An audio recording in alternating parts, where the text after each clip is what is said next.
Hi అండి. Welcome to story book audio. ఈ కథ మీకు నచ్చినట్లయితే లైక్ చేయండి, షేర్ చేయండి, సబ్స్క్రైబ్ చేయండి. మహి మీద కోపం నా మీద ఎందుకు చూపించారు? తన మీద కోపం తన మీదే చూపించాలి కదా! సూటిగా అడిగిన మధు మాటలకి యష్ ఆమె కళ్ళల్లో చూశాడు. ఎందుకో తనకి తెలియకుండా తలదించుకుంది మధు. తన మీద కోపం నా మీద చూపించడం కరెక్ట్ కాదు కదా సార్! జారుతున్న చున్నీని కవర్ చేసుకుంటూ అడిగింది మధు. యష్ ఏం మాట్లాడలేదు. కామ్‌గా పైకి లేచి ల్యాప్‌టాప్ తీసుకొని ఇక్కడికి రా వర్కుంది. అంటూ మధు ఇంకా ఆ విషయాన్ని కదిలించటం ఇష్టం లేక బయటికి వెళ్ళింది. ఆమె వెళ్ళగానే యష్ మౌనంగా పైకి లేచి విండో బయటికి చూశాడు. ఎందుకు నేను మహి మీద కోపాన్ని మధు మీద చూపించాను? తనతో నిన్న ఈవినింగ్ కూడా చాలా దురుసుగా మాట్లాడాను. మార్నింగ్ కూడా మహిని చూడగానే విపరీతమైన కోపం వచ్చింది. కానీ ఆ కోపాన్ని మధు మీదనే చూపించాను. అసలేంటి నేను? మధుతో బిహేవ్ చేస్తుంది నేనేనా? నో, నో, ఇలా జరగకూడదు. ఇంకెప్పుడూ ఇలా చేయకూడదు అనుకుని చాలాసేపు అలానే నిలబడిపోయాడు. కాసేపటికి లోపలికి వచ్చిన మధు, సార్ కమాన్ అంటూ వెనక్కి తిరిగి, ఏంటి? 7కి హోటల్‌లో మీటింగ్ ఉంది కదా! మీరు వస్తారా? లేదంటే ఈ వర్క్ కూడా కార్తీక్ సార్, నేను, సత్యం బాబాయ్ చూసుకోము. మధు మాటల్లోకి ఒక లుక్ ఇచ్చాడు యష్. అవసరం లేదు. నేను వెళ్తాను హోటల్‌కి. ఏం మాట్లాడినా మీరు తప్పుగా అర్థం చేసుకుంటారెందుకు? ఇప్పుడు ఎవరేం తప్పుగా అర్థం చేసుకున్నారని కార్ కీస్ తీసుకొని మధుని చూశాడు. మీరే? నేనా? హ్మ్. అంటూ యష్‌ని సూటిగా చూసి, కోపం వస్తే వర్క్ చేయకూడదని మీరు ఆఫీస్‌లో రూల్ ఏమన్నా ఉందా? ఏంటి? సారీ చెప్పాను కదా అని మళ్ళీ క్లాస్ పీకాలని చూస్తున్నావా? మీకు క్లాస్ పీకేంత స్టేటస్ నాకు లేదండి. లేదులెండి. చెప్పేది ఏదో సూటిగా చెప్పు. కోపం వస్తే ఒంటరిగా ఇక్కడే ఉన్నారు. కనీసం మీ బాధ్యత కూడా మీకు గుర్తు రాలేదా? బాధ్యతేంటి? మీటింగ్ మీటింగ్స్, ఆఫీస్ వర్క్స్ అన్నీ మార్నింగ్ నుంచి ఇప్పటి వరకు కార్తీక్ గారు, సత్యం గారు చూసుకున్నారు. వాళ్ళు లేకపోతే మీటింగ్స్ అన్నీ క్యాన్సిల్ చేసేవాడిని. అంతేకానీ నాకు మూడ్ లేనప్పుడు బలవంతంగా అయితే వర్క్ చేయలేను కదా! అందుకని మిగతా వాళ్ళని ఇబ్బంది పెడతారా? మధు, ఎందుకు చిటికి మాటికి గొడవ పడాలని చూస్తావు? గొడవ పడుతుంది నేను కాదు, మీరు. మీలో కొన్ని కొన్ని విషయాలు నాకు నచ్చటం లేదు సార్. ఏయ్!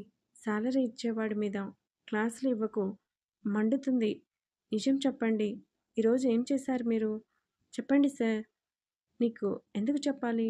నాకు చెప్పాల్సిన అవసరం లేదా? కానీ మీ మనసుకైనా మీరు చెప్పుకోండి.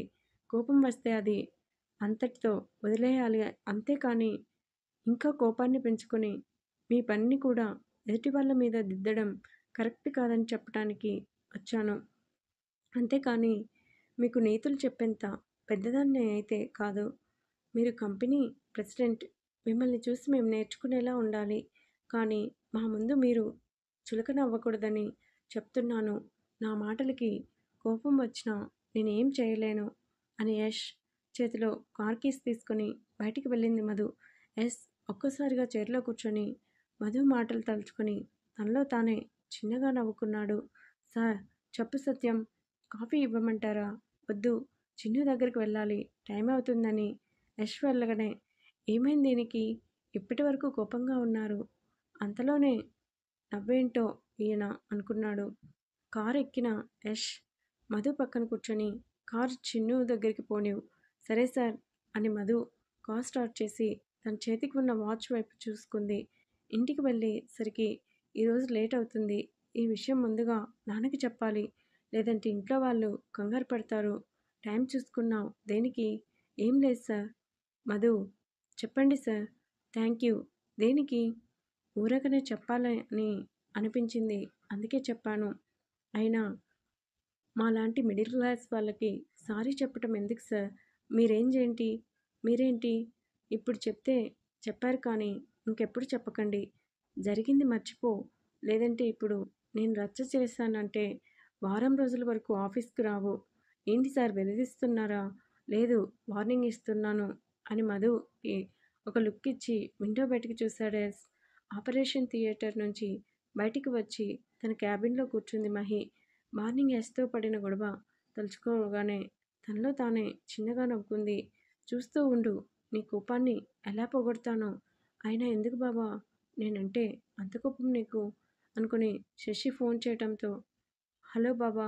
ఏంటి మేడం గారి వాయిస్‌లో ఎక్కడలేని సంతోషమేంటి? నా దగ్గర ఏమున్నాయి బావా? నువ్వే చెప్పాలి. Office work ఎంతవరకొచ్చింది? ఆఫీస్ పెట్టడం అంటే మాటలు కాదు. మా హా! పని మీదే ఉన్నాను. కానీ తిన్నావా? హ్మ్. నువ్వు? తిన్నాను. మీ మామయ్య దగ్గరికి మళ్ళీ వెళ్ళావా? ఆ ప్రయత్నంలోనే ఉన్నాను బావా! కానీ కానీ ఏంటి? మామయ్య కొడుకు యష్ బాబు ఉన్నాడు కదా! హ్మ్. ఏంటి మళ్ళీ చెప్పు? అదే బావ యష్. అదే బావ యష్ బాబు ఉన్నాడు కదా! మళ్ళీ చెప్పు అని శశి అనగానే మహి చిన్నగా నవ్వుకొని ఏంటి బావా కోపం వచ్చిందా? నువ్వు బావా అని పిలిచేది నన్నే కదా! మరేంటి యష్‌ని కూడా బావా అని పిలుస్తున్నావు? వరుసకి బావే కదా! బావ అవుతాడు. అసలు నీ బావ ఎవరు? మా శశి అని మహి అనగానే శశి గట్టిగా నవ్వేస్తూ సరదాగా అన్నాను కానీ చెప్పు యష్‌కి నీకు ఏమైంది? ఏమవుతుంది? తనకి కోపం వచ్చేలా బిహేవ్ చేస్తున్నాను. ఏంటి? అవును బావ అంటూ స్కూల్లో జరిగిన విషయం మార్నింగ్ అతన్ని చేయమంటం అన్నీ శశికి పూసగుచ్చినట్టు చెప్పింది మహి. అంతా విన్న శశి ఎందుకు తనతో కావాలని గొడవ పడుతున్నావు? పడాలి బావా! అప్పుడే కదా నా పోరు పడలేక ఇంటికి రానిచ్చేది. అవునా? హ్మ్. కానీ మనిషి చాలా కోపిష్టి బావా! హ్మ్. అంతేకాదు నీలా చాలా అందంగా ఉంటాడు. కావాలని అంది మహి. అవునా? హ్మ్. అవును బావా! చేశావులే. ముందు నువ్వు జాగ్రత్త. తనతో చీటికి మాటికి గొడవ పడకు.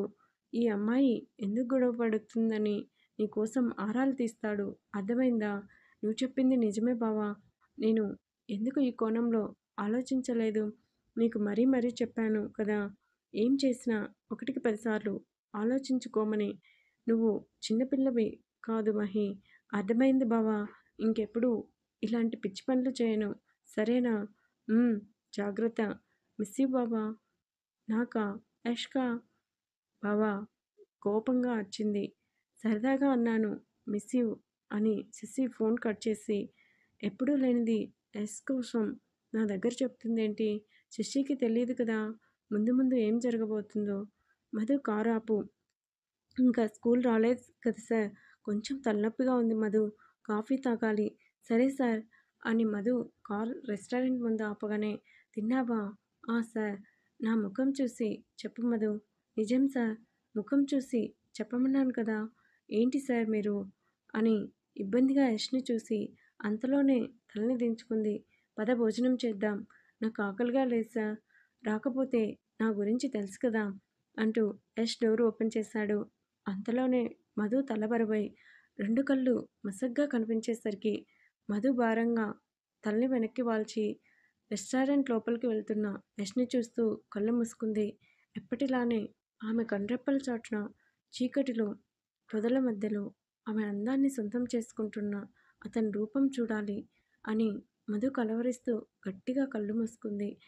ఎవరు నువ్వు? ఎందుకు నా కంటికి కనిపించావు?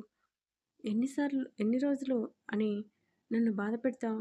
నిజంగానే నువ్వు నన్ను సొంతం చేసుకున్నావా? చెప్పు. ఎవరు నువ్వు? ఎవరు నువ్వు? అంటూ కలవరిస్తుంది మధు. కన్నీటి ధార ఆమె చెంపల్ని తడిసి ముద్ద చేస్తున్న మధుకి ఏమీ తెలియటం లేదు. అంత బాధలోనూ అతని రూపం చూడాలన్న పట్టుదలతో ఎంతకీ కళ్ళు తెరవటం లేదు. లోపలికి వచ్చిన యష్ మనసంతా గందరగోళంగా అనిపించటంతో వెనక్కి చూశాడు. ఈ మధు ఏంటి రాలేదు? ఉఫ్! సారీ చెప్పిన కోపం పోలేదా అతనికి? అనుకుని బయటికి వచ్చి కార్ డోర్ ఓపెన్ చేసి మధుని చూడగానే షాకయ్యాడు. తలని పట్టుకుని తనలో తానే ఎంతగానో ఏడుస్తున్న మధుని చూసి హేయ్ మధు! ఏమైంది? అంటూ కంగారుగా లోపలికి వచ్చి వాటర్ బాటిల్ తీసుకుని ఆ ముఖంపై వాటర్ చల్లాడు. మధు ఏమైంది? టాబ్లెట్ వేసుకోలేదా? సార్ నాకు అతను కనిపించటం లేదు. ఎందుకు? ఒక్కసారిగా యష్ షర్ట్ కాలర్ పట్టుకుని అతని గుండెలపై తలని వాల్చింది మధు. మధు! నాకు చచ్చిపోవాలని ఉంది. అతను ఎందుకు నాతో అన్ని ఆటలు ఆడుతున్నాడు? ఎందుకు నన్ను సొంతం చేసుకున్నాడు? మధు మధు అంటూ యష్ ఆమె చెంపల్ని తట్టగా నెమ్మదిగా కళ్ళు తెరిచిన మధు, నన్నెవరో మోసం చేశారు. ఎవరు మధు? అతన్ని నాకు కనిపించడం లేదు సార్. కానీ అతనెవరో నాకు తెలుసుకోవాలనుంది అంటూ మధు భారంగా ఊపిరి తీసుకుంటుంటే, "హ్మ్. మధు చూడు, ముందు నువ్వు కూల్‌గా ఉండు" అని ఆమె వెన్ను నిమురుతూ, మరో చేత్తో ఆమె తల నిమురుతూ, "ఉష్! అసలేడవకు. నాకు ఏం అర్థం కావటం లేదు. ఇడియట్! కోపం వచ్చేస్తుంది. ఉష్! మాట్లాడకు మధు" అని యష్ ఆమెని ఓదార్చుతూ మధుని చూశాడు. అతని ఎదపై తలని వాల్చి పడుకుంది మధు. ఎందుకు మధు ఒక్కోసారి సడన్‌గా ఇలా ప్రవర్తిస్తుంది? అసలేమవుతుంది? ఎవరు తనని మోసం చేశారు? నిజంగానే మోసం చేశారా? ఇలా రకరకాలుగా ఆలోచిస్తుంది. యెస్ మనసుతో పాటు మెదడు కూడా. చాలాసేపు మధు అతని ఎదపై పడుకుంది. యెస్‌కి ఏం చేయాలో అర్థం కాక మధు ముఖాన్ని చేతుల్లో తీసుకొని, మధు నేను బానే ఉన్నాను ఇడియట్. కానీ తల అంతా బరువుగా ఉంది. ఎందుకు? ఎందుకు బరువుగా ఉంది? అది నీకే తెలియాలి ఇడియట్. నాకు ఏం తెలీదు ఇడియట్. నాకు అంతా అయోమయంగా ఉంది అంటూ కలవరిస్తుంది మధు. ఆమెను సరిగా సీట్లో కూర్చోబెట్టి వెనక్కి జరగబోతూ ఒక్కసారిగా ఆగిపోయాడు యష్.